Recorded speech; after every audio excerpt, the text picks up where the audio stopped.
are interested in the unknown, the mysterious, the unexplainable. That is why you are here.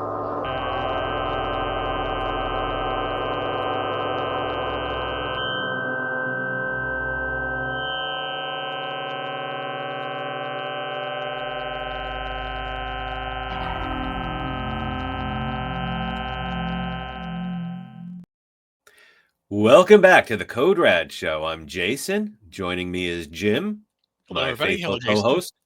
Hello. Hey, Jim, how you doing? Very well. How about yourself? I'm happy. I'm inside. It is frigid outside, and Yes, it it's is. not going to warm up for a couple more days. And even then, Yeah. warm is relative. But life is good. Tomorrow is Friday. Almost made it to the weekends. How is life with you in New Jersey?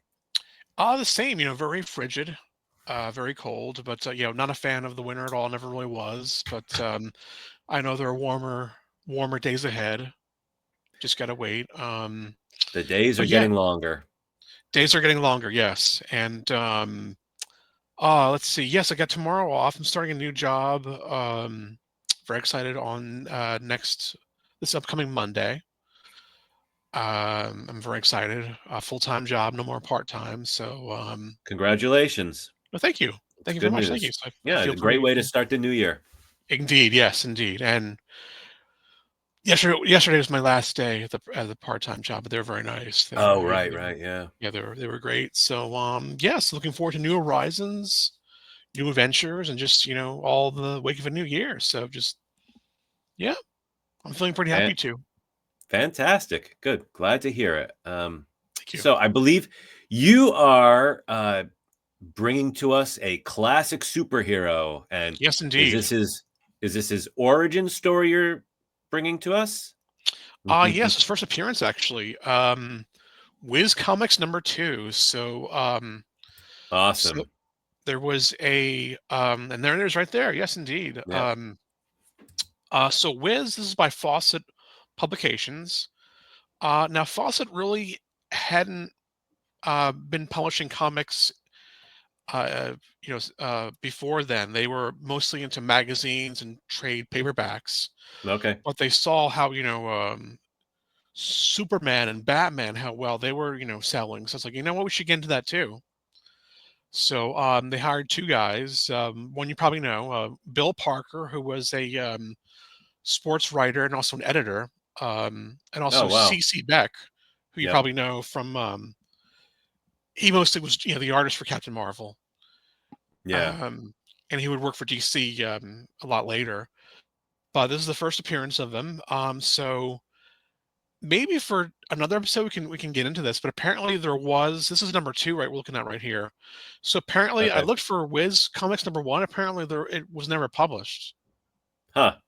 So I thought that's kind of strange. Apparently the ash cans. Mm-hmm. So maybe, but I'm not fully sure what an ash can is. So maybe can save that for another episode too. But I can tell you what I do know. And so here he is, Captain Marvel, the star of the comic. His look was based on kind of a cross between Errol Flynn and Okay. Fred McMurray.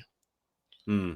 And his uniform, one of his co-creator, Bill Parker, actually spent time in the military. So that kind of influenced the look of his uniform there. And also the cape is kind of reminiscent of what 19th century European soldiers would wear. They wore some sort of like a cape of some sort. Oh, really?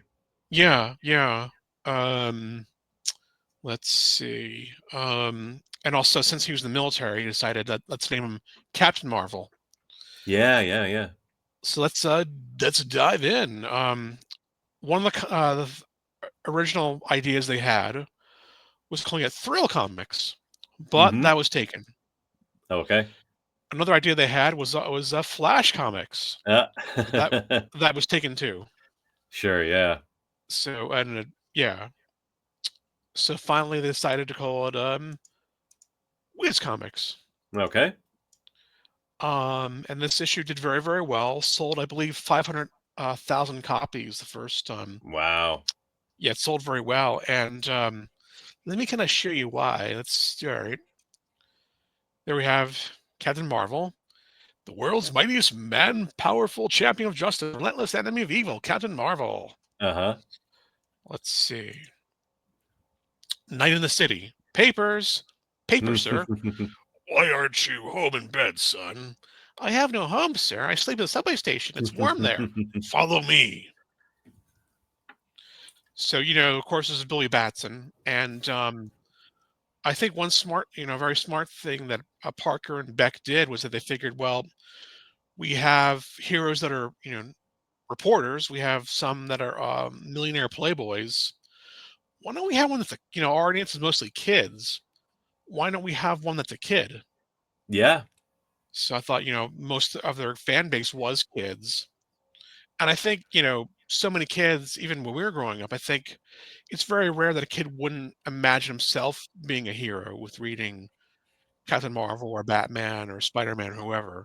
I think Absolutely, yeah. we all at some point have kind of visioned ourselves as a hero, superhero. So Billy, Yeah, no doubt about it. out on the street by himself and follows a strange man he Yeah. doesn't know and decked out in all black. So yeah, okay, why not? I'll follow him. Kids were a lot tougher back then. Yes.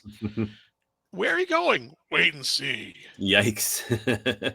Suddenly, a strange subway car with headlights gleaming like a dragon's eyes roars into the station and stops. No one is driving it. Have no Wow, fear, everything. I didn't realize this is has some similarities with Harry Potter. It kind of does. Yeah, it does. It does.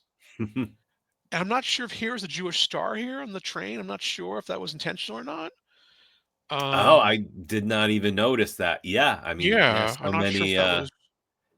the golden age comic book creators. A lot of them were Jewish, so Yeah, exactly. Jerry Siegel and Joe Shuster, both yeah, Jewish. yeah. Bob Kane, who's actually Hmm. named Bob Kahn, he was Jewish, and of course Oh, Stan Lee. really? Yeah, he had changed to Kane, legally changed. It's like, okay. Yeah. I guess he wanted people to think no, he was Jewish. I guess I don't know why. Yeah. Let's see. The moment's passengers are seated, the car hurtles through the pitch black. Can't quite see that. Oops. The car is stopped at the end of the line. The boy and his phantom companion step out onto a platform resembling the mouth of a weird subterranean cavern. Uh, I thought this is very cool. oh, for sure. Yeah, I love it. You got pride, envy, greed, hatred, selfishness, laziness, and injustice. The seven sins. Yeah. Mustering his courage, the boy enters an ancient underground hall carved out of solid rock, grotesquely lighted by flaring torches. Hmm. So now he's probably wishing, it's like, why did I follow this weird guy down the subway in the Yeah. night that's dressed in, in all black and I can't see his face? Uh, Welcome, Billy Batson. An old man sitting on a marble throne at the one end of the cavern speaks as they approach. How do you know my name? I know everything. I am Shazam, crash. A huge black cloud, a blinding lightning flash, a deafening peal of thunder form out of nowhere as the old man speaks his name. Shazam, crash. Mhm. Let's see. Now, right here reminds me of a point I was going to make was that originally, um, it was actually going to be a team of superheroes originally. It was going to be, I guess, six, heroes, but they all were going to have, individual powers like strength, speed. Okay. One would have stamina. One would be really powerful. But they decided, you know what? Let's just all make all those qualities into one hero. Which I thought was smart. Absolutely. Yeah, it definitely worked. And eventually, he would get other companions like the first disabled hero, Freddie Freeman Jr. would be Captain Marvel Jr. And then Yeah, yeah. based off of Judy Garland would be Mary Marvel. And of course, Marvel Bunny and Uncle Marvel. Let's see. For 3,000 years, I have used the wisdom, strength, stamina, power, courage, and speed of the gods have given me to battle the forces of evil which every day threaten to extinguish man from the face of the earth. I gotta take a breath there. Let's see. 3,000 years. Yes, son, and during that time, I've seen everything, known everything that happened throughout the world, from the highest to lowest. The historama. So this monitor comes down, television screen. Through this historama, I have watched you from the moment you were born, Billy. On the screen, Huh. I saw your wicked uncle drive you from his house to make your own way into the world after your parents died, leaving you in his care. What a nice man. Yeah. I know that he got rid of you in order to get possession of the money and bonds your father willed to you. So, Mm. wow, what a nice man. Are those his eye? Are those dots supposed to be his eyeballs? Or I can't tell. Right. Yeah. I have a feeling it's just supposed to be like, just kind of a reflection or distortion of the glasses. But it does give you the effect of like it does kind of seem like his eyes. Yeah, I think you're looking down at counting the money, not look up there. Right, But, right. let's see. Okay, so directly above Shazam's head, a massive granite block weighs tons, hangs from a slender frayed thread. If the thread broke, the granite would crush the old man to powder, and the thread is almost worn thin. I can't quite read. I think one of the Mm. windows is blocking the yellow box, but Oh, yeah, yeah, yeah. you get the idea, though. It's basically Oh, this yeah. over this. Oh, thank you. Okay, it's almost worn through. So, yeah, we get the idea, though. Is that Mhm. this heavy, massive granite block is being dangling by this little thread. Hey, I wonder if that's going to have any foreshadowing later. All my life I have fought injustice and cruelty, but I am old now. My time is almost up. You shall be my successor merely by speaking my name. You can become the strongest and mightiest man in the world. Captain Marvel, speak my name. Shazam, blam. Bolt of lightning, bolt of thunder hits. And then, as Billy speaks the magic word, he becomes Captain Marvel. Captain Nice. Marvel, I salute you. Henceforth, it shall be your sacred duty to defend the poor and helpless, right wrongs, and crush evil everywhere. Yes, sire. Let's see. To become Billy Batson again, also speak my name. And now, Captain, I must go, Captain Marvel. Speak my name, Shazam. Sadly, I guess the lightning bolt hits the thread because now the blinding Oh, flash of no. light, Captain Marvel sees the granite block falling on Shazam, and Oh, jeez. they don't really embellish on this. He just doesn't seem to have an emotional regret, or he's never mentioned again. But I think you saw this guy, this old man, give you this power, and then he gets crushed by this giant. Yeah. Uh, Yeah, yeah, I mean, yeah, life goes on. I guess, yeah. I think he eventually does come back, this the Wizard Shazam, but it's kind of like it's I like think so, yeah. but still it's like crash Yeah, yeah, that's rough. You or squish. gr turn a little kid into a god, basically, and he Yeah. repays you back by flattening you into a pancake.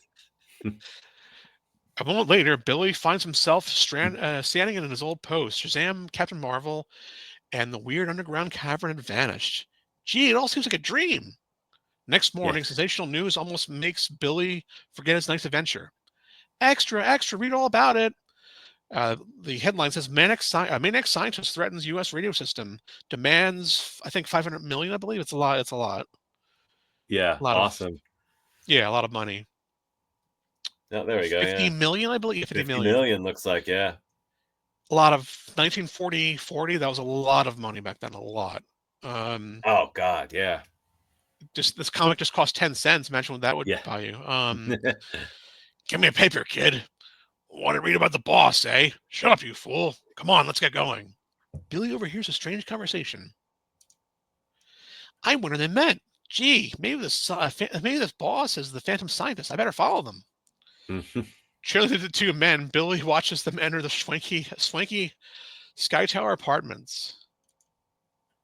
Go on, beat it, kid. You can't sell newspapers in here. Billy tries to follow them, but the doorman Mm. stops them. I gotta see Mr. Morris. It's important. You can't see him. Get out or I'll throw you out. So, unable to trail the strange men to their apartment, Billy calls on Sterling Morris, Radiohead, to tell him what he's discovered. I think right here, see, as a kid, you're always being told what you can't do. You can't go in here. You can't be here. You can't. And I think that was kind of the charm. I think why was so many kids gravitated towards it. Because like, yeah, I've been there. Oh, for sure. Yeah. Always No. being told what to do, and especially what Hmm. you can't do. You can't go in here. You can't play in this yard. Blah blah blah. Oh gosh, yeah. And back then it was a lot stricter. Oh Kids yeah, had a lot much. more rules. Yes, yeah, exactly. Yeah. Yeah. Hey, you stop. Receptionist can stop him. Billy runs into President Morris's office. It's all right, Hammond. Let the boy stay. Well, son, what is it? I got to tell you something about the Phantom Scientist, sir. Or Scientist, Mr. Morris. Take some water to clear the old. Mhm. It's better.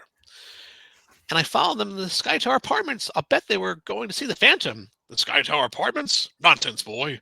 Why do you tell me to listen at City Hall or the Capitol in Washington?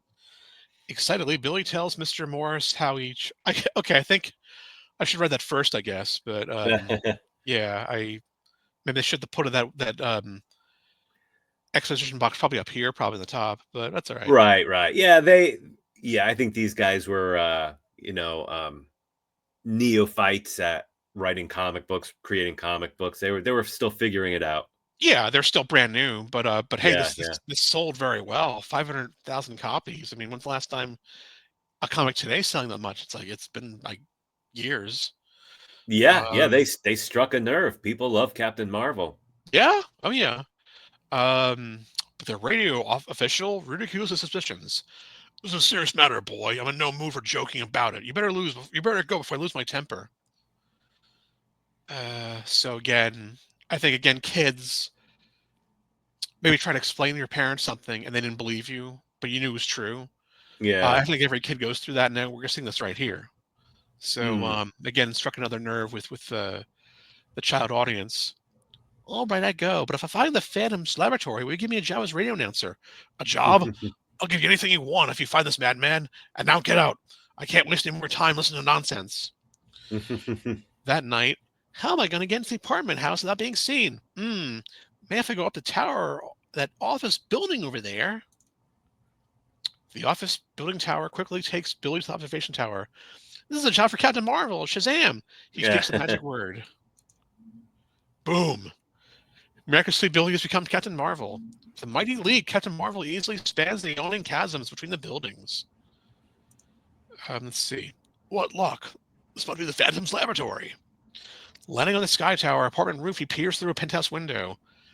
Master Savannah, are you there? As Captain Marvel watches, one of the men pulls a draw curtain, revealing a television screen. We know this face. Of course, yeah. The fools, they wouldn't pay for what I demanded, and at midnight we will drive every radio station from the air forever. Interesting fact here. So apparently this guy, Savannah, was based off of CC Beck's dentist. So I guess like his dentist, I guess, but it kind of explains like he kind of yeah, wearing I guess a smock or whatever. right, yeah, yeah. I could see that. Suddenly on the television screen appears the face of Savannah, and the mad scientist was threatened to destroy a radio unless he's paid $50 million. In a few seconds, Savannah's fiendish radio silencer will drive every radio broadcasting station from the air lanes, unless Captain Marvel can stop him. Crashing through the window, Captain Marvel races toward the diabolical machine.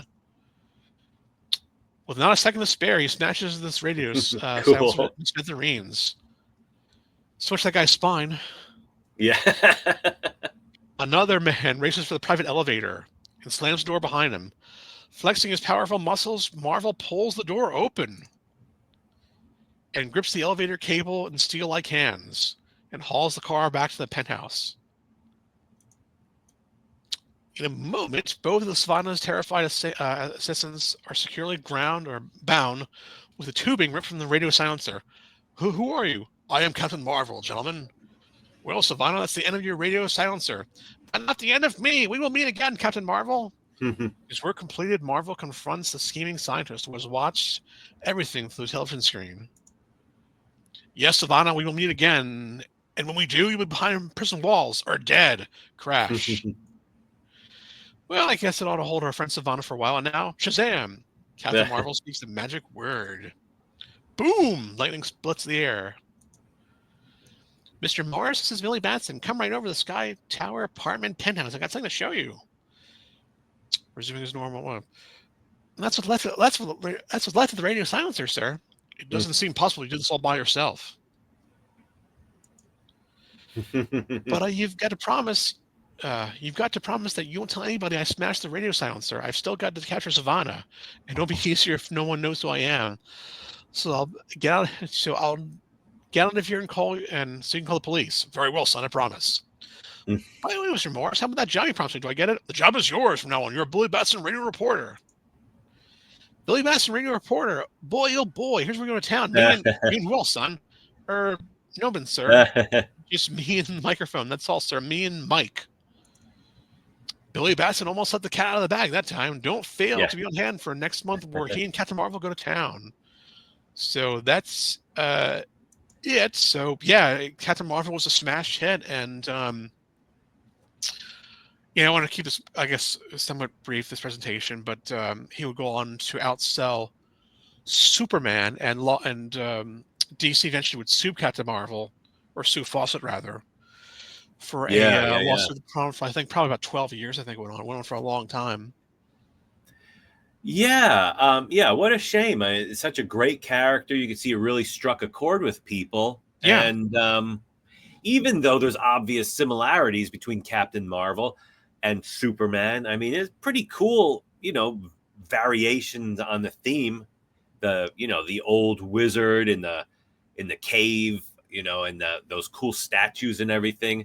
They brought a new twist to the whole superhero idea. It's too bad, DC had to be such jerks and they create to the point now where sour grapes. He's not even Captain Marvel anymore. He's like, they've like legally changed the name to Shazam now, I believe.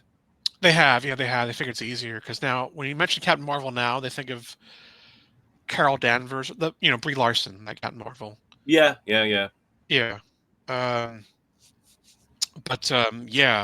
then Marvel had Captain Marvel, that guy. I think that had those gauntlets. I think he would put them together and he would change into Captain Marvel, I believe. It is really a shame. But at least he's back now, and he would survive the test of time with of course merchandising. Yeah. And you probably remember in the 70s there was a show by Filmation. Yeah. It was live action. And they would drive around in this Winnebago, basically helping people. But I loved the show as a kid, and I still do. Oh, I did. I always watched that show, and I have never come across that as an adult on MeTV or any streaming platform or anything. So I have not seen that show since I was a little kid.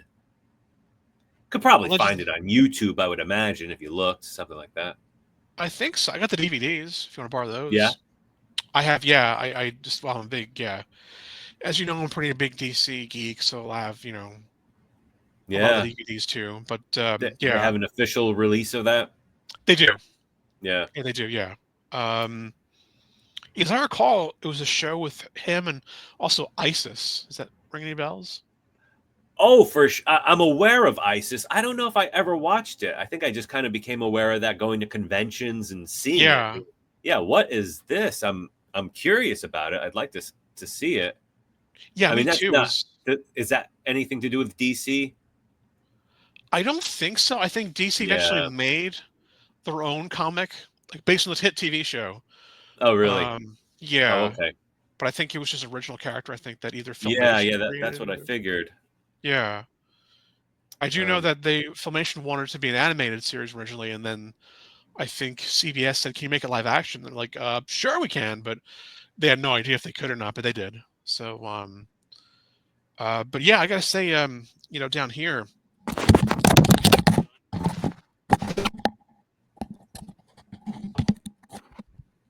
Sorry about that, folks. I was gonna say, of all the modern DC movies that they've done, I think Shazam was the best one. I thought it was fun, it was entertaining, it was funny, it was lighthearted, a lot like mixing that Tom Hanks movie Big with a superhero movie. I thought it was very well done. Sure, yeah. The other DC movies, very hit or miss for me, but I thought Shazam Yeah. was very good and the best of the bunch, I thought. Both And of them I thought were good. And I would say this is a timely topic because I believe today is Elvis's birthday. Yes, that's right. That's right, Elvis exactly, might yes. be the most famous Captain Marvel fan of all. He was, yes. He had the, in the 70s, he had those capes. Yeah. Yeah. All Yeah, right. Well, no, thank you, Jim. no, you're welcome. That was a very good point.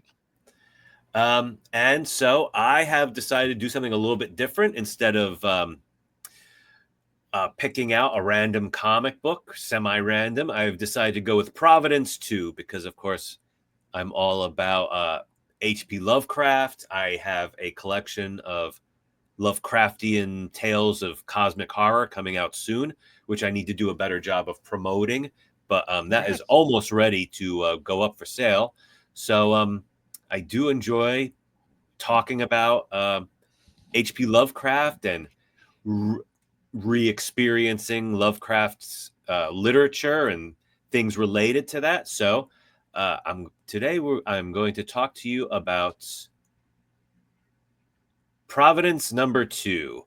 And let's see. Okay.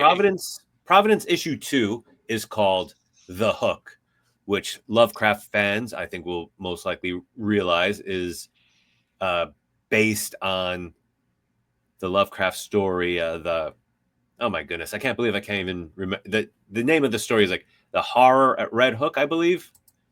Something about Red Hook. I think it's called The Horror of Red Hook. So here's a quote from that story. Malone, who is a police officer, who is also in Providence 2. Malone would often regard it as merciful that most persons of high intelligence jeer at the inmost mysteries. For, he argued, if superior minds were ever placed in fullest contact with the secrets preserved by ancient and lowly cults, the resultant abnormalities would soon not only wreck the world, but threaten the very integrity of the universe. Oh dear. Yeah, that's very similar to things H.P. Lovecraft has written before. Very similar idea about humanity just really cannot see the truth, and that's a good thing because if we could see it, it would drive us crazy. Or in that quote, suggests that might even destroy the universe. So we will get into Providence number 2. Very brief recap of Providence 1. We had our main character, Robert Black, is a gay reporter in the 1920s. His special friends commit suicide, and Robert decides to go off on a quest to learn about occult America, learn about the secrets that lie underneath the surface of the regular world we live in. So here we have a church, which it figured prominently in the Horror at Red Hook, the H.P. Lovecraft story. And here we have a quick recap. Robert saying goodbye to his job. He's saying he's only going to take a week or two off, but we all know that is he's probably not going to come back soon. But so then after you really delve into issue 1 and you learn about the themes that Alan Moore is working on in this comic book, you see this, page 2 splash page, see this guy with the bowler and the bow tie, and you're just like, oh, he's gay. I didn't realize it the first time I read it, but now it just seems so obvious. Our main character, Robert Black, meets this guy, and he's a cop, Tom Malone. And one thing, they're both wearing green ties. I know some people have wondered if that maybe was some sort of sign gays might have worn back in the day. Wear a green tie so you're one of us. But anyway, our fellow was Robert Black was referred to Malone as someone who could hook him up with some information, the stuff that he's looking for, this secret, occult, mysterious stuff. And sure enough, Tom Malone knows a guy. So here they are in Red Hook, Brooklyn, a a neighborhood that is very famous for being filled with immigrants, a lot of people coming in. So like this big, ethnic melting pot, all kinds of, strange sights to an American, who's not used to all these different cultures.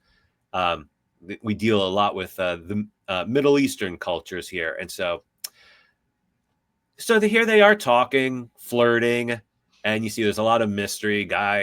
These guys are all colored strangely. I mean, the way the colorist shades them in, looking out the window here. One guy picking his nails with a little knife. Ouch. Yeah. So they, oh, and there you go. They're kind of sort of holding hands while they wait for this mysterious guy named Sidem. And so, yeah, so here goes Sidem into the cemetery. And this is Robert's cue. Like, oh, I got to get going. Here's my guy. I'll be in touch with you, Officer Malone, later. And this guy, Sidem, is visiting his wife. It looks like Dutch, which of course this is a Dutch neighborhood. Right. Although Sidem, I don't think is Dutch, but brings him to his house, and he's like, oh, I got all these cool pamphlets I've written. Let's see. Yeah. I was going to read a quote, but we'll just keep going. Don't want to spend too much. Oh, here we go. It is more in the way of dreams or impulses of which we are not consciously aware may underlie our waking actions. So this sort of, we have the themes, mystery, strange stuff. So he's got these great pamphlets, charges $1 each for Robert Black to have them. And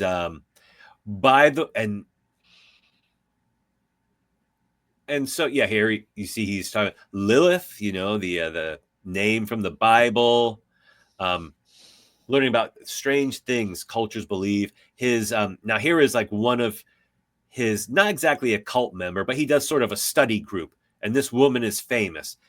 And she's in his study group where they learn about the occult, ancient beliefs, stuff like that, gods, magic. And she is supposed to be like a society woman, and she is in his club, and she says they've got to go do something. They've got some business, and he's like, all right, well, we got to go.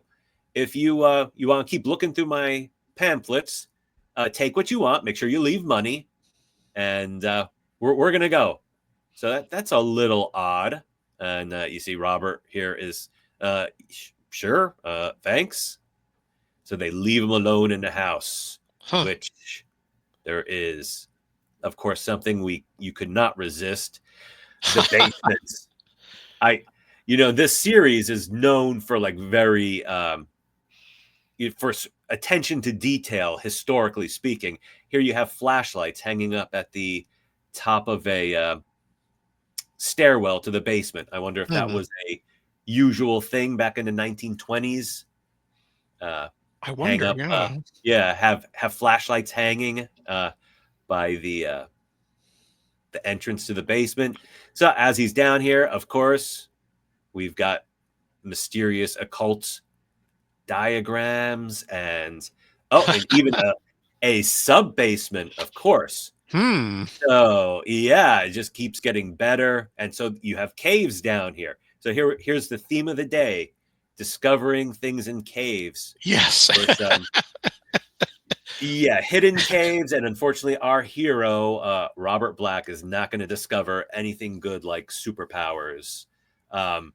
He does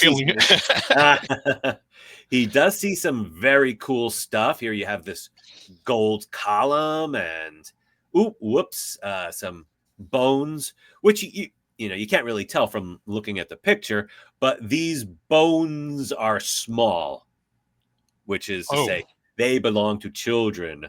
Oh dear. But then you've got this cool stuff with very strange arcane occult engravings, some sort of a pier of some sort by an underground river. So super cool, very mysterious. And then he starts hearing this. Your guess is as good as mine as how this sounds. Hoo, hoo, hoo. Oh, because I Or thought maybe for, it's or maybe it's more like ooh. no, at first I thought it said moo. I was like, no, it's kind of Yeah, like, oh now no, it's that would be good. But apocalypse cow.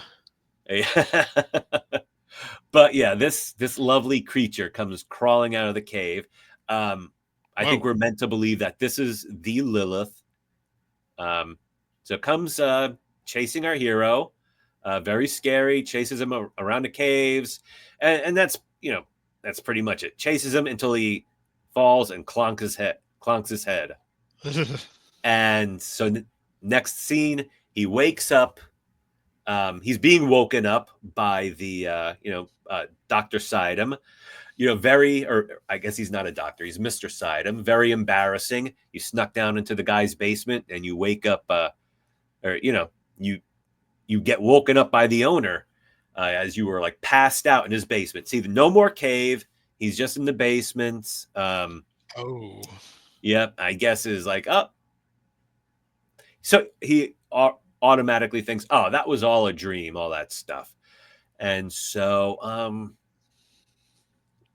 that is pretty much the story. So this is, not as complex a story as issue 1. Not too much to it. Pretty brief read.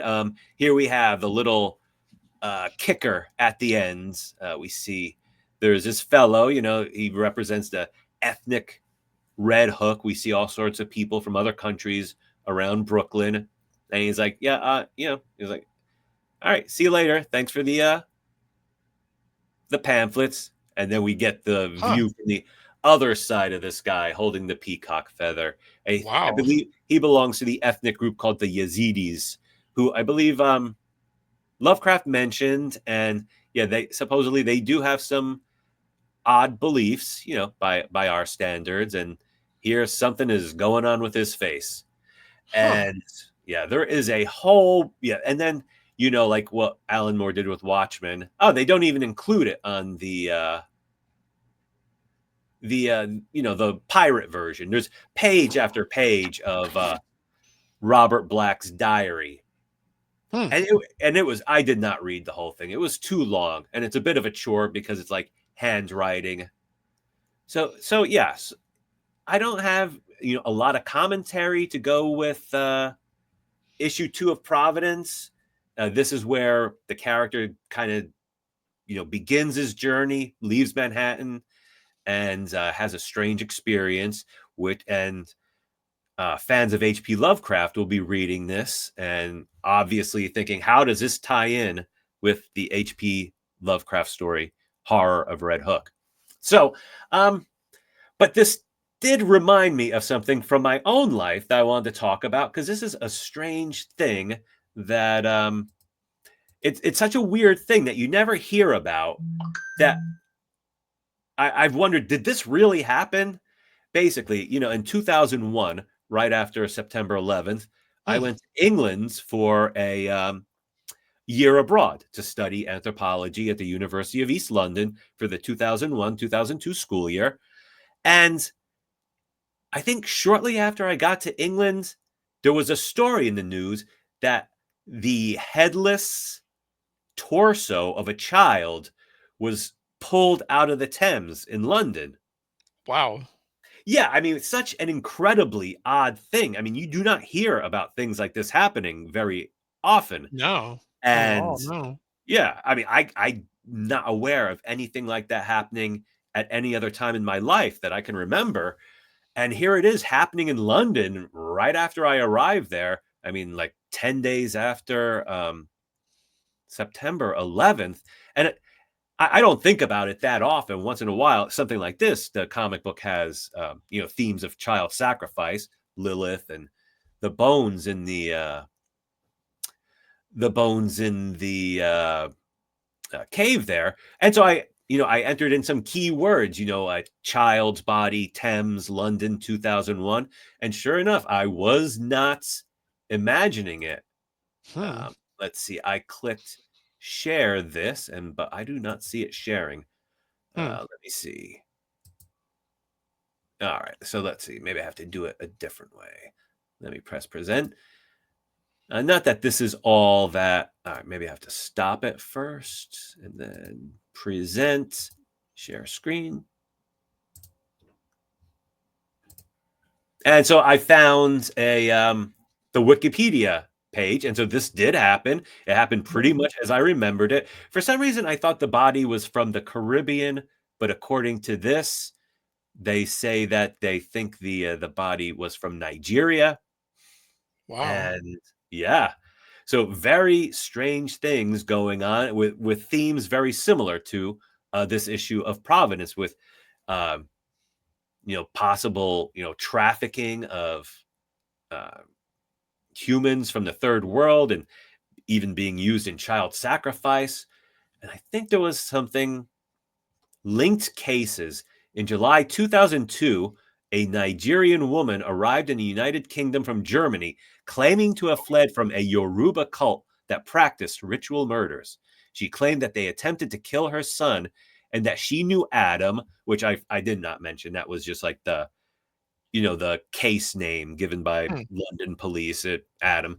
Adam was murdered in London by his parents. However, police searching her flat found orange shorts with the same clothing label as those found on Adam. In Wow. 2002, she was deported back to Nigeria. So, not a happy story, but kind of No. shows how reality and fiction. Reality is not as far from fiction. Even something as crazy and out there as H.P. Lovecraft's fiction, you see stuff like that going on in the real world. So Yeah, no, it's wow. yeah, very strange, very unsettling to However, think. so he must do you when was Providence? Is it recent, the series? Is it a recent? Is it a couple years This old? It started in 2015. Okay. I think finished up in 2017. Gotcha. Okay. Now he must have known I bet you Alan Moore must have known about the case of Adam, and he probably knew about that. Yeah, Um, yeah, it was in the news, but I don't remember that much about reading about it. I don't remember exactly yeah. where I was when I learned about it. Probably read about it in a newspaper, but yeah, you would think Alan Moore would be aware of that, and of Yeah, course, yeah. but his story was based on the H.P. Lovecraft story, which was, of course, written in the 1920s. So Right. yeah, very, very odd. It is, like, no, it's a g I like the art, I like the story, yeah, I'm kinda curious to see where it goes. Actually, wouldn't mind picking up for myself, and, yeah, a lot of, I think some comic fans have gotten kind of, tired of Alan Moore because of his current views on, American comics, and I get it, Hmm. but I still have a lot of respect for him. He's the reason why I kept reading comics, because his work on Watchmen and Swamp Thing, and even though I know he doesn't really want anything to do with DC Comics anymore, or mainstream comics, but I do have a lot of respect for him. He's probably my favorite comics writer of all, and even more than Neil Gaiman. I think they're both good, but I think Alan Moore's just a little bit better, personally. But uh, yeah, no, I'm glad he's still at it. Yeah. Yeah, I've definitely reassessed Alan Moore um, later in life, but I mean, we got to. I used to worship the guy. The guy was like on the top, the top tier level of creators for me. All my favorites, authors, filmmakers, whatever. He was right up there with George Lucas, William Faulkner, David Lynch, etc. And yeah, now I'm a bit more critical, and I do think I've always thought his top work was like basically what he did when he came to DC, and pretty much ended when he left DC. Um, Yeah. Although he did Miracle Man / Marvel Man before he came to Yes. DC, I believe, and I think that might be his best thing. That's my But then favorite, actually. I love Miracle Man or Marvel it Man or might whichever. be the best. Yeah, that was a great series. Interesting that they never adapted it. I mean, so cinematic. I mean, battle. But as a matter of fact, Matrix pretty much ripped it off. When I remember the first time watching The Matrix in 1999, Neo versus Agent Smith. Yes. That totally felt like I was just like, this is, Miracle Man versus Kid Miracle Man. Yes. That great sequence from like the very early issues of Miracle Man. Yeah, those are great issues. I think he did the first 15, I think, and I think Neil Gaiman took over for him. But yeah, no, those are great issues. Maybe one day we can explore that series. I think it's a very underrated, under the radar kind of series. Yeah, we certainly can. I remember just this weekend I went to a comic book store and saw a collected edition. I think probably had all the way through the Alan Moore and Neil Gaiman runs. But okay. Oh yeah, when I discovered that back in the 80s, I had no idea what I was getting into. I think maybe when I picked it up, I wasn't even really aware of who Alan Moore was. So yeah, I was pretty blown away. Yeah, no, it's still a great series, and I liked he had a series called Top 10. I thought was good. I even Right like up into that, yeah, it was really good. He hates The Killing Joke. I like it, but apparently he hates it now. But does he? He does, yeah. But I still like it. Yeah, I thought it was really good when I was a teenager. Now it's a bit much. Oh, the the violence, yeah, it is very, it's very disturbing. It's pretty grim. Yeah, but it's very grim. But yeah.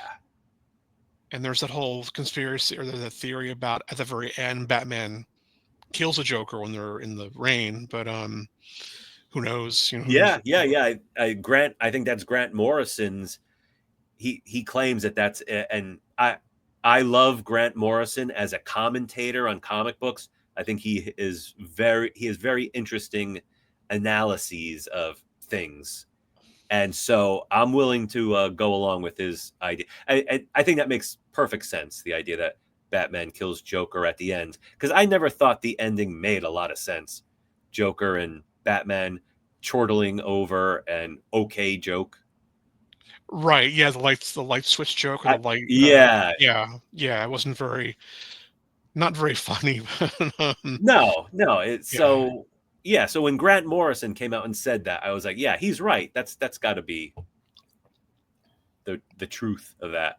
And of course, Killing Joke has the Brian Bolland artwork. Yes, one of my all-time favorite artists. So that is Brian definitely Bolland, yeah. I guess I learned about him with Judge Dredd, and yes, he is. Yeah. All right, so I think we have chatted quite enough here. So thank you everyone for watching. Much appreciated. And look out for a new episode, most likely featuring Doctor Who quite soon. Yes, indeed. All right. Thanks, Jim. All right, take care, man. This was fun. Thank you very much. It was fun. And everybody else, see you later. And for now, arrivederci. Bye, everyone. Take care, everybody.